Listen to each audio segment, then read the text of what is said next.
Is your doctor telling you that you're bloating and unstable gut health is just natural aging? Have you lost your libido? Is your doctor doing a turn and burn on you? Give you a script, get you out the door. It's time to move on to the next patient. If so, stay tuned. We're going to talk about it. Is the intensity of midlife and perimenopause getting to you? Here, I'll back up. I'll get out of your space. There we go. There we go. I'm just trying to have a little fun with the intro of this video. So anyway, I'm Amber with Salt and Steel. Today, we are going to talk about getting answers to the questions and issues you are dealing with that you're not getting from your doctor.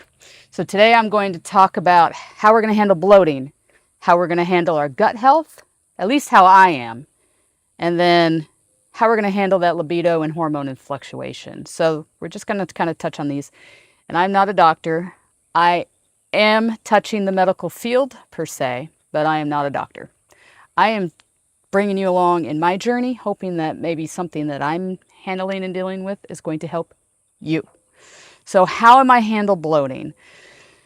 You know, when I went to the doctor and I talked to my doctor about the bloating, nobody really truly has an answer for the bloating. I mean, I know you can do like water pills. I've done fasting. I've done like the 3-day fasts and such. That was my paper blown away, so I didn't lose track. And I may have to refer to that again so I stay on track.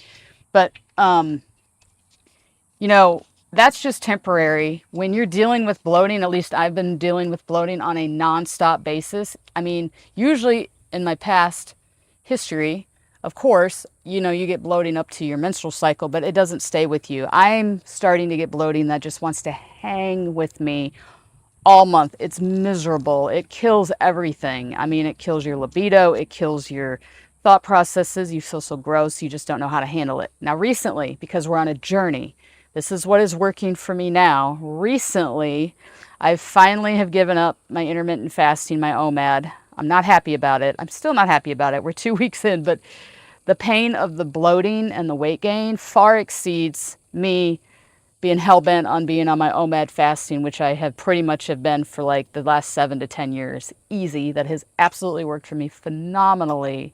Does not work anymore. And that's okay. We're shifting and pivoting and adjusting. So the last 2 weeks, I have been doing up my protein. I know this is something that you hear maybe more in menopause, but the truth is I have absolutely gotten some crazy already results just doing that in the last not even 14 days. It's been probably 10 days and I've had a couple of my normal cheat days in there. So what does that include? Now for me, I'm not lactose intolerant. I have never had gut issues until recently. I've had irritable bowel. I've had just shifting in my gut, which is odd for me, not normal. So this is what I'm doing. I have set kind of a benchmark. I know that a lot of people will say, hey, eat 1 gram of protein per your body weight or eat 1 gram of protein per your ideal body weight. I'm not doing that. I know that I get protein. I know that when you look at my normal blood panels, I am sufficient on everything. I'm not talking about hormones. I'm just talking about like my glucose, my iron, my vitamins, and my minerals. Totally spot on. And I have been spot on for a long time, years. The only deficiency that I really ever had was vitamin D. And so when I incorporated that supplement into my diet a few years ago, which I thought was crap, like it was just BS over the counter stuff, the proof is in the data, the proof was in the blood work, and it's stayed consistent. So I have not had any kind of deficiencies, quote, that way. Now I did get into a little bit of high cholesterol, elevated, and now it's back down. And you can see how I tackled that in my previous video with the fresh milk flour. And side note, I did it again last night. So I am focusing on a very high protein diet during my day, but I am only doing 80 grams. I'm starting there. Here's why I'm starting there. I'm starting there because I don't want to go just flat off the rails and like try to hit. So for me, if I was going to go 1 gram to my body weight, I would have started at like almost 145 pounds. So 145 grams if you're going to do like your current body weight where I would have started. No, that is just impossible for me because I want to do it with real food. I'm not going to go crazy on my grocery expenses, and I'm definitely not investing in protein powders or creatine at this time. I want to try it as natural as possible. So my benchmark has been 80, and starting with 80, and that's just a number I came up with. I didn't use any magic formula. I started there. I have lost literally 5 to 6 pounds this week. I'm like, I was 139, I think, yesterday.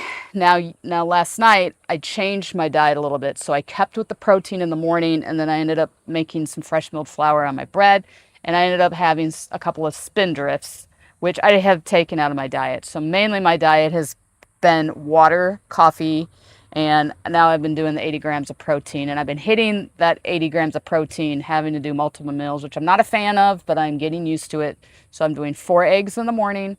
I've noticed I'm getting those eggs in, oh, I don't know, like between 8:30 and 9:30 in the morning. And I'm doing it so simple, like totally, and this will be a separate video. I'm totally just putting them in the microwave. Salt, I love hot sauce on my eggs. I can get them down, get them cooked fast, and be done. I was doing hard-boiled eggs, but that becomes a little bit labor intensive, and quite frankly, I just like scrambled eggs better. I won't not eat them, but I notice I'm not getting burnt out on scrambled eggs for myself in the microwave. That, and then I will follow up with a package of tuna, of flavored tuna. Tuna has come a long way. I was just telling Mr. Don 20 years ago when I used to eat tuna out of a pack, it was just like lemon, pepper, and plain. Now there's a variety, and we'll talk about that in a separate video. And then I am hitting possibly another tuna pack in the afternoon. You know, so 9, 7, 8, whatever I said, like 8 to 9:30, 8:30 to 9:30 in the morning, maybe around noon, I'm having the tuna pack. And then I will use milk fat yogurt, Greek yogurt, in the afternoon, but I kind of use that as a last resort. But I will tell you, it has helped with my gut health. So those of you who are lactose intolerant or can't have yogurt, you can still do this. We just got to find out, or you need to play around with what's not going to irritate your gut. I have noticed going to the higher protein and incorporating a little bit of that milk fat Greek yogurt plain totally has fixed my stomach doing somersaults, and my whatever IBS would be, it's totally gone. In addition, I have had the bloating go down. So I may have lost this 5 pounds this week due to just my body hanging on to that water retention. And normally when that water retention would kind of just go away after the menstrual cycle, it's been hanging with me, and I've been absolutely miserable. So that's why the pain and suffering for me, my pain point has been carrying around the extra bloating and that extra weight, which feels horrible to me. That far exceeds my OMAD fasting. So that's why I finally got unstubborn, in my ways, and I have let it go. So that's how I'm fighting it right now. Now, this is a journey. My body could adapt to the 80 grams, and then I may start seeing it wants to hold on again. But for now, this is kind of where I'm starting. And I got that to me because in my OMAD fasting, I ate a lot of protein for my dinner. My dinners are typically like a red meat and a vegetable, more of a keto carnivore, but heavy on the carnivore. And I imagine now looking back on it, I was probably taking in 40, maybe 50 grams of protein in my meal, which is still good. But now that we're entering the perimenopause and the menopause, and your body's wanting to hang on because it's changing. So when your body's starting to change, the best way I can explain it is as your body's freaking out because it's moving from reproductive hormones to your adrenal hormones, and this process takes years. Your body's freaking out, so it's going to grab anything it can because it feels like it has to survive. And part of that in fasting is if your body, normally when your body would release that water and retention, or let that go and let it just like slide off, it's like, oh no, I'm taking it back. Oh no, I'm taking it back. Kind of just reminds me like catching raindrops. Like you're normally would just let it go, but now you're not going to. Your body's like, nope, nope, nope, nope. We have to survive, so we're going to store it up.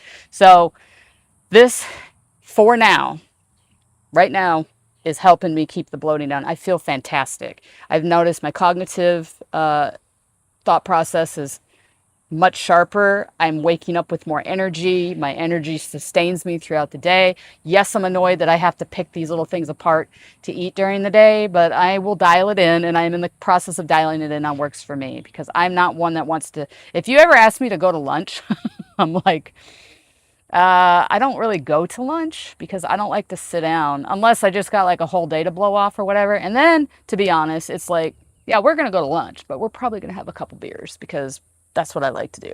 So at this time, I've totally backed off the alcohol that way because I know that can contribute to it. And that really is a stronghold for my body to want to hang on to things. So, you know, this is what I'm doing to combat the bloating. Now I have to look at my note. Oh, how am I handling the gut health? So the gut health I touched on is I have incorporated the Greek yogurt. That has helped a lot.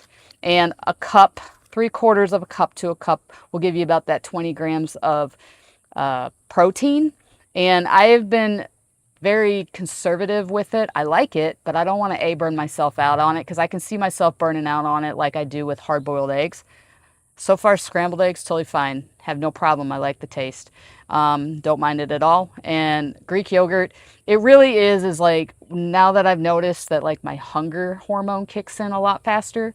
Not that I get hangry, but I get irritated. I'm like, I need something right now just to curb this thing. And that's where I'll grab a couple scoops of the Greek yogurt and then I'm fine. And then I can kind of move on for a little while. But I have noticed I am starting to get hungry like every 2 to 3 hours, 4 hours. By about 4 hours, I'm like, okay, now I got to eat again. But my body is now craving and wanting that protein. So once I do that, 4 eggs, move into like a pack of tuna, some yogurt in the afternoon, or maybe another tuna pack, then it's dinner time. I really haven't altered my dinner from my OMAD deal, and I have not had any gut issues per se. I did have a little gut issue the other day that I noticed because I stuck with what I just told you, and then a friend was visiting, and we went to the donut hole. We love the donut hole, and I ended up ordering the diet plate at the donut hole, which, if you're not familiar with the donut hole, is a very popular breakfast place in the panhandle of Florida. There's like 3 or 4 locations, and it's our favorite place to go. So I got the diet plate, which is eggs, sausage. Yes, it's biscuits and gravy. And yes, it is hash browns. So I did eat everything. I asked them to put the biscuits on the side for me and not like in it. And I did eat the gravy and the pepper gravy. It was very good. I did eat the hash browns. I did eat the sausage and the eggs. And I think there was some cheese in it. But I kind of like picked at the biscuit, and I ended up eating pretty much 1 biscuit. But I will tell you that my gut did bother me a little bit that night. And this was like late in the mid-afternoon when we finally got together to eat. And then I did wake up like a little bit, I could feel that ickiness coming back and the bloatiness starting to come back. But I hopped right back on my routine with the eggs and everything. And I was totally fine. I was totally fine yesterday. Yeah, yesterday was my day. Yeah, I was totally fine. Got my workout in, felt great. The bloating went right down immediately, and I felt great. So if you're lactose intolerant, you're probably going to have to find, or we'll have to find some creative ways to kind of get up with that protein and try not to get burnt out of it. And then, what's my last thing? Oh, how are you handling libido?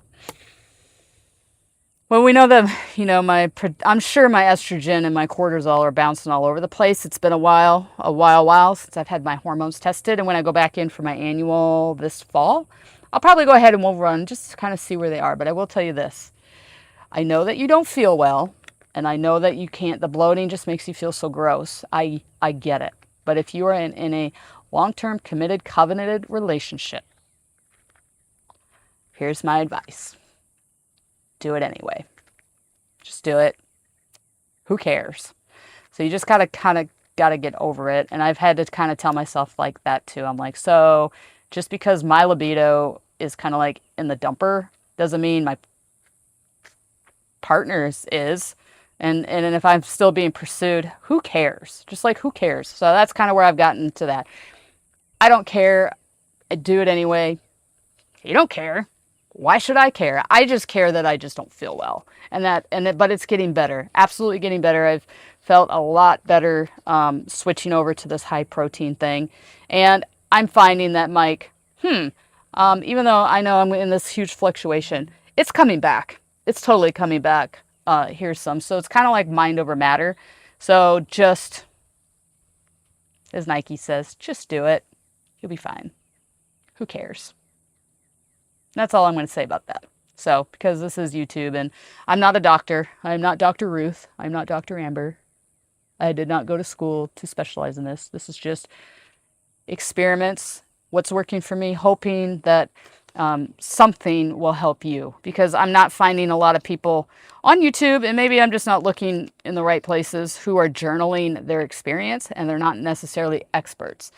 I'm only an expert in like trying to, at times, could be humiliating myself or putting myself in a vulnerable situation by putting a camera on myself and talking about what's working for me, and what could work for me could work for you, you know? So that's all this is. And it's fun. This lets me be a little bit more creative on my outlet and get feedback from you. And like I said, it's a journey, because this can work for me now, but maybe in 6 months, a year, 2 or 3 years, I've got to shift again. But the one thing I'm not changing right now, because I like to change 1 or 2 things to see what works. I don't like to change a whole rainbow of things, but I'm not changing my workouts. Still doing CrossFit workout. In fact, my workout yesterday took me about 30 to 35 minutes, which is a little bit longer for me. And it was pretty much all cardio. It was all cardio with a assault bike, Airdyne bike, and a row machine. And that was it. But I did have some strength days this week. And I'm working out 3 to 4 days a week. Not changing that. Just changing my food, because I, even in my 30s, if you find my old channel, The Hormone Hack, you will see that you shift. There's a shift there where you go from like 80% can be exercise, and you can screw up your food and like fix that with your exercise when you're younger. But then you hit a point, especially in your 30s or later 20s, that it becomes 80% food and 20% your exercise. And I'm still finding that's true, because I was still getting bloated and fat, you know, I felt fat. Working out, because I haven't changed my workouts. I'm disciplined on my workouts. Always has been, always probably will be. And in this whole journey of this last year, I put on almost 15 pounds exercising. And I know you have experienced the same thing. So anyway, I hope this helps you. I hope you drew some value from it. Tell me in the comments what you're dealing with, and let me know what you're doing if you are lactose intolerant, or if you're having some gut issues like that and you're doing higher protein. I'd be curious on how you're handling it. But I will tell you, the 2 things that have helped me with my gut health is about once every 2 weeks or so, I will do a loaf of milled flour. Gets my fiber in there. Perfect. And then the fat, the milk fat, not the non-fat, but the milk fat Greek yogurt, and I like the Kabat. So, all right. I'll see you guys on the next video. You guys have a good one.